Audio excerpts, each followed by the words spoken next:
Hi, everyone. This is Daniel Strauss from the New Republic. I am here with my colleague, Grace Segers, and we are so excited today to have Anita Dunn, a senior advisor to President Biden, as our guest for this edition of TNR Live. Anita, Hi. Thank you. can you hear me? I can hear you. Thank you for having me today. Thanks so much. So to get started, I just wanted to check with you and ask if you could describe a little bit what you do in the White House, because it's a pretty amorphous title to the role and your portfolio. Yeah, I think you and everybody else would be very intrigued to know that it is a very amorphous kind of title that a number of people have here. I work a lot with the communications, with the digital, with the press staffs, and also with the policy people, kind of trying to make everything work, move in the same direction. So that's kind of what I do. So and whatever else anybody else. So when you say move in the same direction, is this domestic policy, foreign policy, a little bit of everything, a potpourri of things that you oversee? Well, I'm primarily a domestic policy person. I will get involved in limited ways in foreign policy questions, but I'm primarily a domestic policy person. So right now I can just give your listeners an example. You know, we're looking at landing a date for the State of the Union now that there's a speaker. Now, people kept saying, when are you going to give the State of the Union? Which said, well, we have to get invited first, and that means you need a speaker of the House. And so now that process is moving, we'll be, working towards the State of the Union speech and thinking about, how we tell the American people the story of the first 2 years of the Biden administration, but much more importantly, where we're going. A State of the Union speech is very much about the destination. Where are you going? And what's it going to look like when you get there? Anita, I have to ask on that question, because of the dysfunctional sort of state of the GOP right now. Do you expect McCarthy to send an invitation as is tradition, or do you expect some sort of circus around that? Oh, I anticipate that that the president will be invited to deliver a State of the Union address to Congress. And, we have certainly been in touch with the Speaker's office, and the president, called him to congratulate him after the election for Speaker concluded at some point over the weekend. And so, they've continue to talk. And, what's important to understand about Joe Biden is he's going to work with Congress. He will have his hand outstretched to Congress and look for places where we can work together. You saw that during the first 2 years. When Joe Biden was running for president, people thought that was a very old-fashioned attitude and that he didn't understand modern Congress. If you look at the last 2 years, the amount of bipartisan legislation that was passed was pretty extraordinary. The infrastructure bill, CHIPS bill, the first gun safety legislation that has gotten through in a long time, critical legislation for veterans. He's going to work with Congress where he can. He's going to stretch his hand out to say, can we sit down and talk about things? And he also believes that Congress should want to try to work with him as well. Grace? So speaking of all that bipartisan action, though, that was with a Republican majority in the Senate, or Republican minority in the Senate, and a Republican minority in the House. But Republicans, excuse me for the sound of traffic outside my apartment, but Republicans in the House don't seem as willing to play ball with the Biden White House now that they're in the majority, and even more so are beginning to go after President Biden and the administration and the president's family. So how do you work together and find common ground when you do already have this sort of antagonistic relationship coming to the fore? I think if you look at the results of the midterm elections, I think voters were very clear what they're looking for from their elected officials in Washington.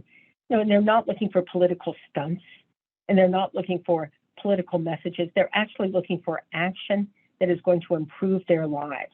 They want, a Congress and a president who are going to work together to lower costs on critical things like healthcare.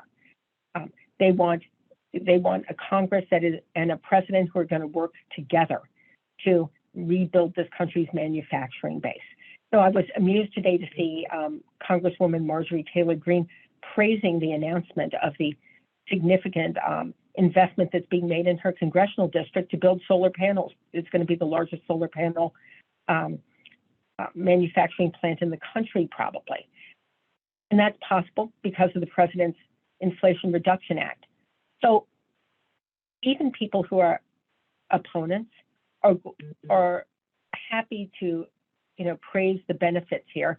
And I would just say that the American people are going to hold Congress and the president to a standard of trying to work together. And certainly that's something Joe Biden did. So in that vein, can you, what at this point does this White House see that it can do in this new Congress right now? What legislative or policy points is it looking forward to or optimistic about over the next few months? Well, Daniel, it's the beginning of Congress. And at the beginning of Congress, you start having meetings and start figuring out exactly where you're going to be able to get some things done and look at people's ideas, look at bills. So I would say this is very much the beginning of that process, but we will look for places where we can work with them. There are things that people in this country want us to work together on, and we're going to look for those things. We're going to see what we can do. So clearly the economy and making sure that the economy continues to grow, that we continue to work to bring prices down. Those are huge priorities for Americans. Lowering prescription drug prices, that's a huge priority for Americans. We'll continue to look for ways to engage with Congress around these issues. The House yesterday, along party lines, just passed a bill to create a select committee studying the weaponization of the federal government. As the Republicans put it, they suggest they're going to investigate federal agencies for what they see as politicization. And then you have chairs of the Oversight Committee, Judiciary Committee saying that they will look into the recent news about private documents being taken outside of the White House. How is the White House and the Biden administration planning to respond to all of these sort of endeavors to get under the administration's skin a little bit?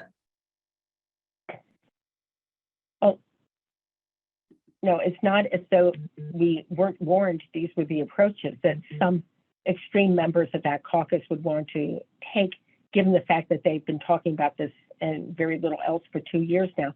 But here's the thing. Political stunts are not what voters are looking for here. They're not what Americans are looking for. The beginning of a new Congress, we will look for ways to move this country forward. Now, we're not going to agree to things that go against the president's deep values and against what we think the American people don't want to do. So, for instance, it was disappointing that the first bill that the Republican majority in Congress passed was one that basically benefits the wealthy by saying hurts middle-class people and raises the deficit by nearly $100 billion. And of course, these are people who ran saying they wanted to bring down inflation and bring down the deficit. The first thing they did was pass a bill that's going to raise the deficit by $100 billion. So the American people are going to look and they're going to see, and they're going to make their judgments about who's serious about really working on behalf of the working class people, the working families in this country, the people who get up every morning and do their part and work hard and expect to get ahead. So those are the people Joe Biden ran for. Those are the people that he ran for when he was running for president and said that he was going to build an economy from the bottom up and the middle out, not from the top down. The first thing that the Republicans in Congress did this week was pass a bill that basically benefits the top down. But we're going to continue working for the people who work for a living, and we're going to make sure that hard work helps you get ahead in this country, that it's rewarded. And that is something that Joe Biden believes in deeply. And we would expect that at the end of the day, Republicans in Congress would join us in believing as well.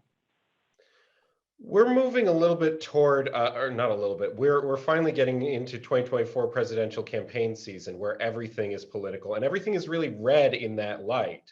Um, I was wondering two things. First, could you give us a preview of what a re-election message would be like, what that theme would be like for Biden? And two, it's hard not to look at any trips that the president makes these days, from visiting the border to Vice President Harris going to Michigan, as having some strategic value if the president runs for re-election as he's expected to do. Could you just sort of talk about whether it should be seen that way, or is that wrong? And the advantage of being an incumbent is you have a lot of governing ahead of you before you have to move into the candidate mode. I think that what you should look at right now is how all of this that the White House, the president, the vice president, the cabinet are doing is in pursuit of governing and building support for the programs that the president passed in his first 2 years that are now going to be implemented.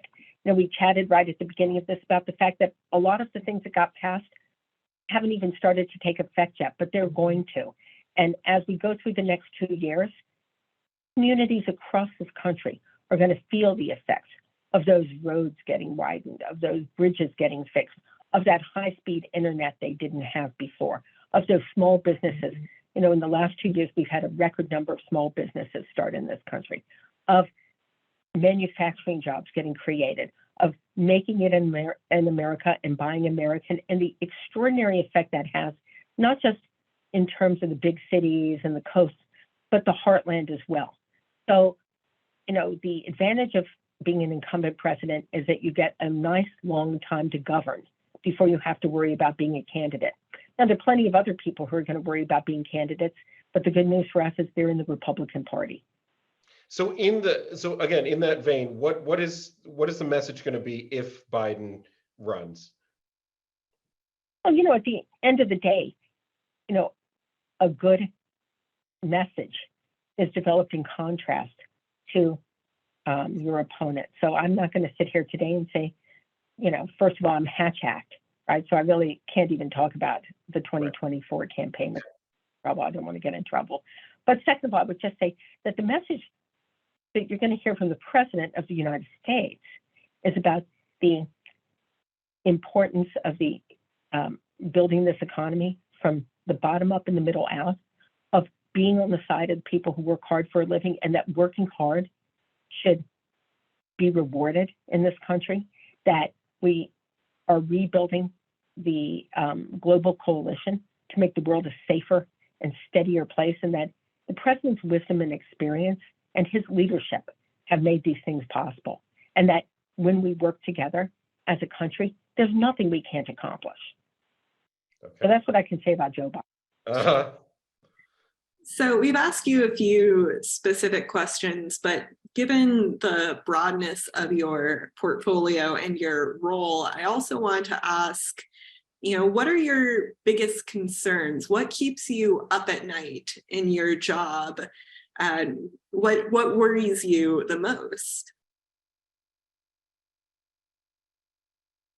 You know, there's so many things when you work at the White House that you don't control, that the safest way to approach these jobs is to control what you can control, to try to, if you've got a list in the morning of 10 things you want to get done, you can feel pretty darn good if you've gotten 2 or 3 of them crossed off by the end of the day, but to really focus on what you do control.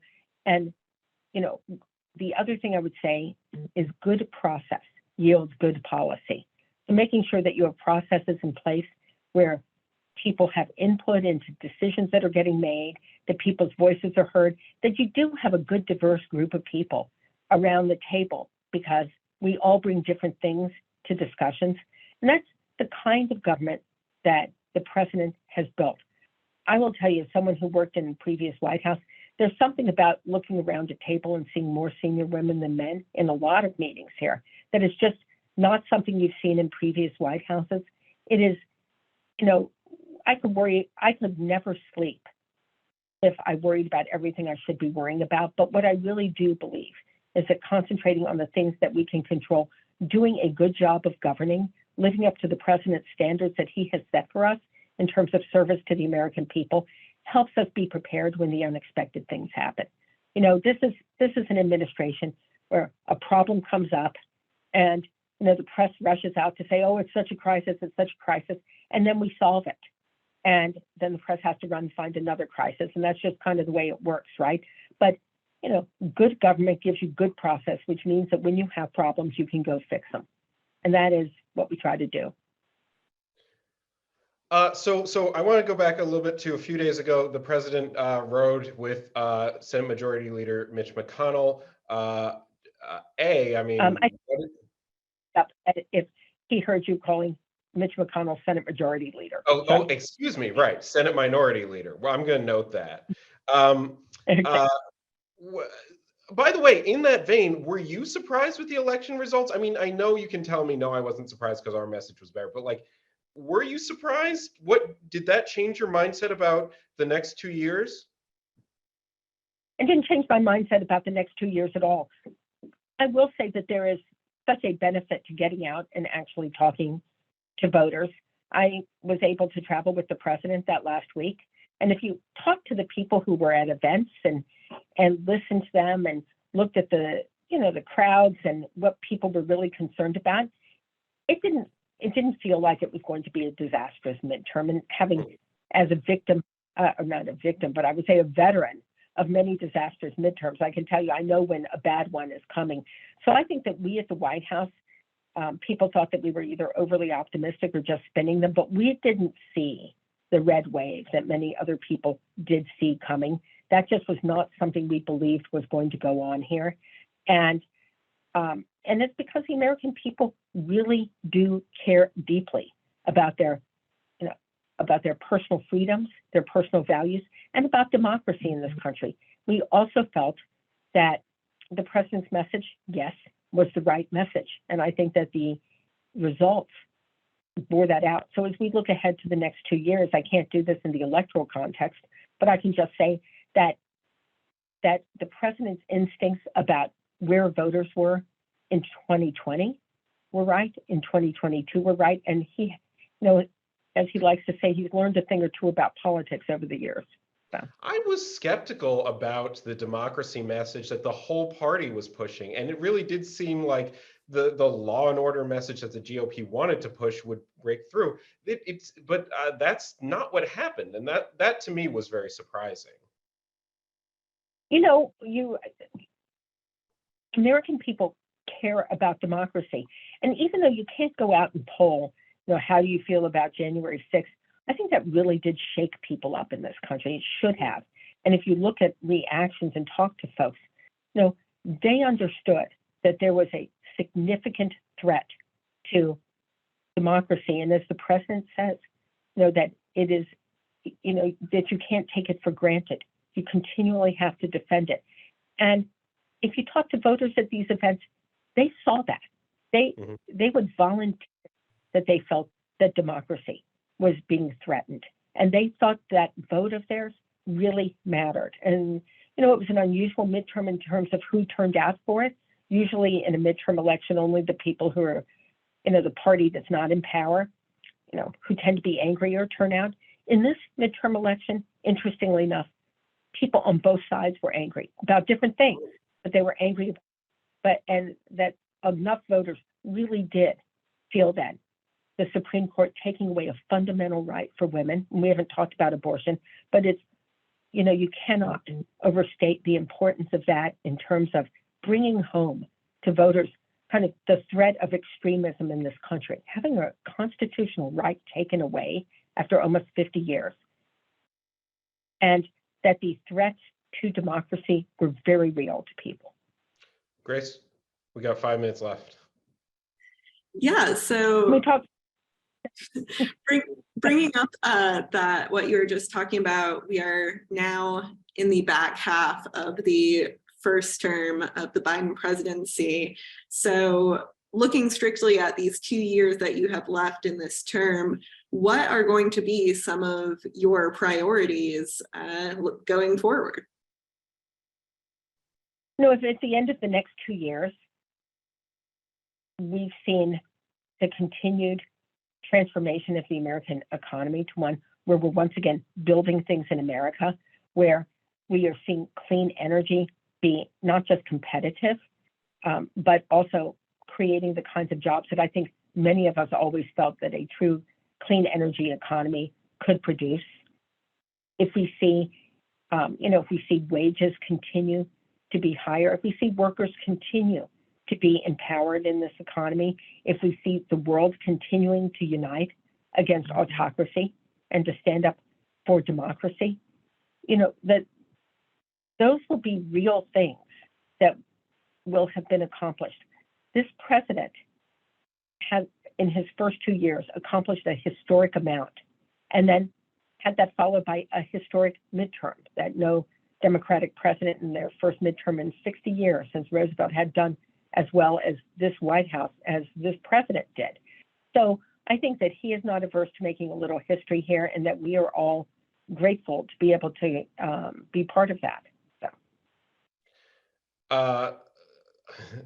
So Anita, in just a few moments left, I think you saw that yesterday, a member of the journalism community passed away.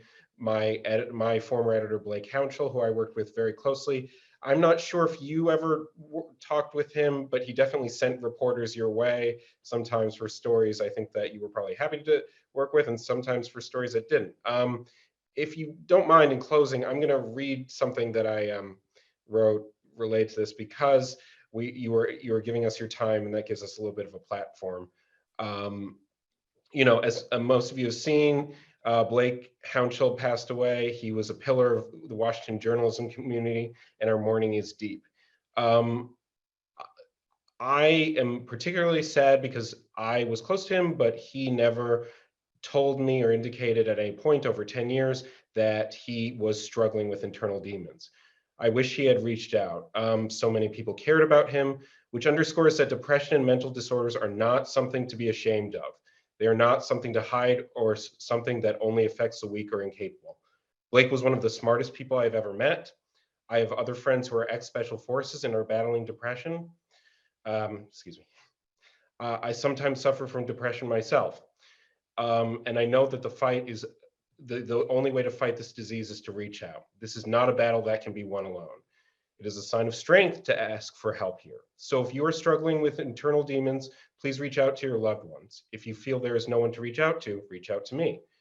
But please also consider calling the suicide hotline. I have done it and it has helped.